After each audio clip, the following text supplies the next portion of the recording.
Сәлем көрермендерім. Сіздерге капустадан, қиярдан, редискадан дайындалатын, тез дайын болатын салатты көрсеткелі отырмын. Бірінші бізге капуста керек, бір түйір қияр керек, бір түйір редиска және кішкене ғана укроп қажет. Енді осы жерде айтып кетейін, бұл капуста жұмсақ. Қазіргі уақытта бұл пісіп жатыр. Осындай капусталар май айында піседі. Сатып алынған капуста жапырағы жұмсақ, осындай жап-жасыл болады. Қатты капустадан дайындасаңыздар, бұл салат әдемі болып шықпайды. Сондықтан барынша жұмсақ капустаны таңдап алыңыздар. Жапырақтарын осылай бөлек-бөлек қиып аласыздар. Сосын майдалап қиып, бір-біріне қабаттастырып, турауға ыңғайластырып аламыз. Бірінің үстіне бірін қойып, енді осыны майдалап тураймыз, кесіп. Осы жерде сіздерге айтып кетейін, бұл енді салат осындай нәзік, әдемі болып шығу үшін бұл капустаның жапырағын майда турау керек. Барынша нәзік қылып, жіңішке турау керек. Сонда бұл капуста әдемі болып шығады, нәзік болып. Барынша майда турап шығамыз. Бұл өте қиын емес, 10 минутта дайын болады бұл салат. Мен енді қазір бұны обедке дайындап жатырмын. Бірден жаңағы обедке отырған кезде тауысып қоятындай қылып, аз ғана дайындап жатырмын. Өйткені бұл майонез араластырамыз. Міне, кесіп дайындап қойдық. Осыны ыдысқа саламыз. Содан соң осыған тұз араластырамыз. Тұзды көп қып салмаймыз. Тұзды қолдың ұшымен ғана, бір шымшы ғана саламыз да, осыны қолмен езіп аламыз.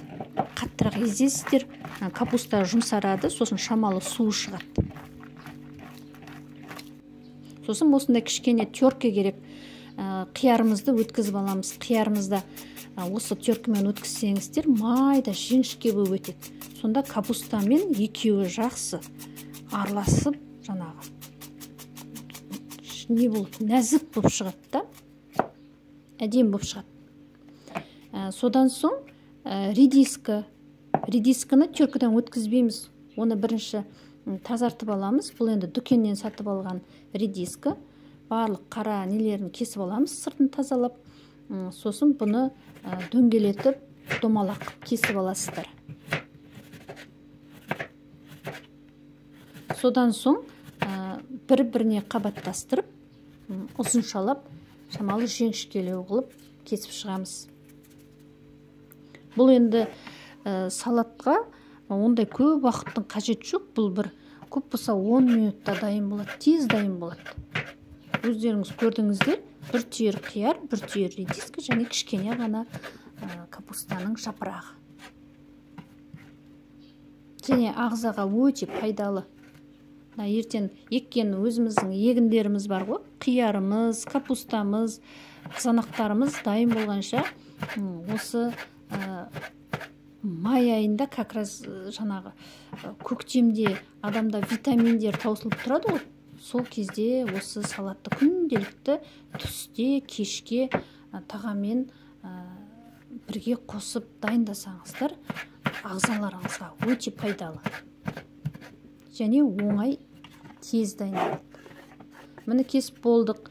Енді кішкене укроп, свежий укропымызды турап жібереміз. Бұл да менің өзім огородымда өсіп тұрған укроп, свежий.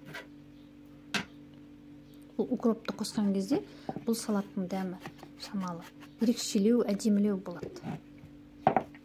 Енді осыны араластырып жібереміз. Тұз ешнәрсе қоспайсыздар. Енді осыған 3 желание майонезін араластырамыз.